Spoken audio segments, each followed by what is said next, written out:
ఏమిట్లకి ఏం కాలే 1450కి వెళ్ళి 4350కి కొడంగల్ లిఫ్ట్ పెరిగింది కదా, ఎందుకు పెరిగిందో సమాధానం చెప్తావా రేవంత్ రెడ్డి?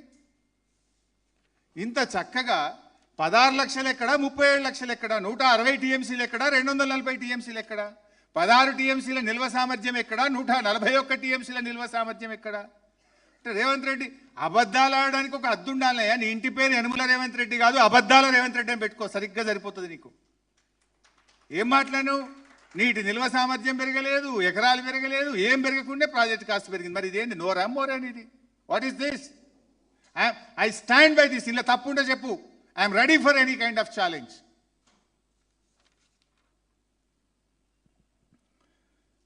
తర్వాత అసలు ఇంకోటి కూడా చెప్పాలి. మన రాష్ట్రంలో కానీ దేశంలో ఎందుకు కానీ మన రాష్ట్రానికే పోదాం. ప్రాజెక్టు కాస్ట్ పెరగకుండా అసలు ఈ రాష్ట్రంలో ఏదైనా ఒక ప్రాజెక్టు పూర్తయిందా? మనం ఒకసారి ఆ షీట్ పెట్టు బాబు. ప్రాజెక్టులు పెరిగిన అంచనాలు. లెట్ అస్ అండర్స్టాండ్ అసలు ఎట్లా పెరుగుతాయి ప్రాజెక్ట్ కాస్ట్లు, ఏం జరిగినాయి. కాంగ్రెస్ కట్టిన ప్రాజెక్టులు చూద్దాం ఇప్పుడు. నాగార్జున సాగర్ 122 కోట్లతో కడతామన్న నాగార్జున సాగర్ 1183 కోట్లకు పోయింది. అంటే 900 టైమ్స్ పెరిగింది. అట్లీస్ట్ ప్రణయిత చేవెళ్ళ 40,000 80,000 అయింది, అంటే డబుల్ అయింది. లేదు 2 టీఎంసీ కాదు, తర్వాత మనం ఇంకొక టీఎంసీ పెంచుకుందామని 3rd టీఎంసీకి పోయినాం. అది పోతే కూడా 3 అంతలే అయింది. కానీ ఇక్కడ 9 అంతలు అయింది నీ నాగార్జున సాగర్. శ్రీరామ్ సాగర్ 40 కోట్లతో కడతామన్న శ్రీరామ్ సాగర్ 4,300 కోట్లు అయింది. అంటే 107 టైమ్స్ పెరిగింది, 107 సార్లు. This is all done by Congress government. Jurala 70 కోట్లది 1815 కోట్లు అయింది, అంటే 25 రెట్లు పెరిగింది.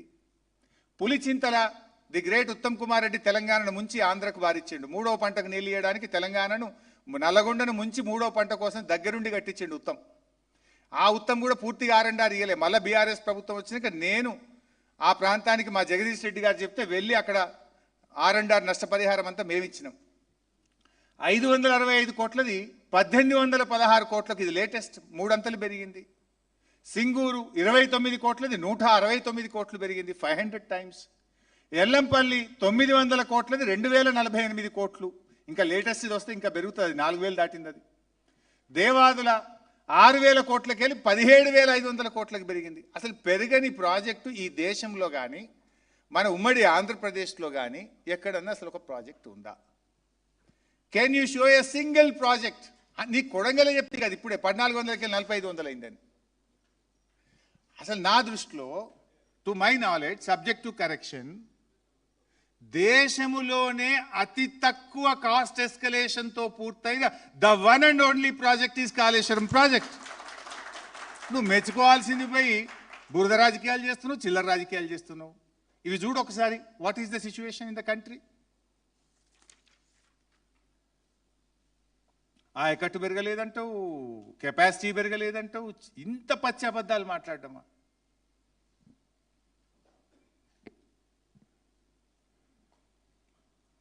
దెన్ ఈయన ఏదో సరే, ఇప్పుడు మొత్తం కాళేశ్వరం ప్రాజెక్టులో మళ్ళీ ఒక్కసారి సిస్టమ్ పెట్టు బాబు.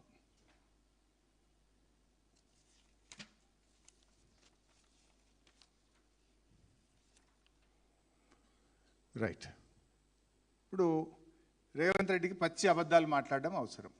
ఏమంటాడు? 1,00,000 కోట్ల కాళేశ్వరం కూలిపోయింది, 1,00,000 కోట్ల కాళేశ్వరం కూలిపోయిందని పదే పదే చిల్లర మాటలు మాట్లాడతాడు. The beauty of Kaleshwaram, KCR గారు ఎంత అద్భుతంగా ప్లాన్ చేసిందంటే కరెంటు బిల్లులు పడొద్దని 3 దశల్లో కాళేశ్వరానికి నీళ్ళు వచ్చే అవకాశం ఉంటుంది. వరద బాగుంటే ఇది ఈ పెద్దది బాబు, లైట్ వస్తుందా? Right. This is SRSP.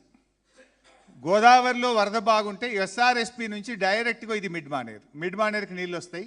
Kaleshwaram మోటార్లు మిడ్ మానేర్ నుంచి మాత్రమే ఆపరేట్ చేస్తాం, పైకి సిస్టమ్ నడుస్తుంది, ఇవేవి నడపం. ఇక లేదు,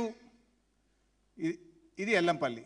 యావరేజ్ రెయిన్ఫాల్ అంటే మధ్య తరహా వర్షాలు పడ్డప్పుడు ఇది కడెం నుంచి ఎల్లంపల్లికి నీళ్ళు వస్తాయి. ఈ క్యాచ్మెంట్ నుంచి వచ్చే నీళ్ళతోని మధ్య తరహా నీళ్లు పడితే ఈ ఎల్లంపల్లి నుంచి మిడ్ మానేర్కు మోటార్లు, కాళేశ్వరం మోటార్లు నడుపుకొని పైకి తెచ్చుకుంటాం. ఇక్కడ ఎక్కడ నీళ్లు లేనప్పుడు కాలమైనా కాకపోయినా కరువు వచ్చినా కూడా మేడిగడ్డ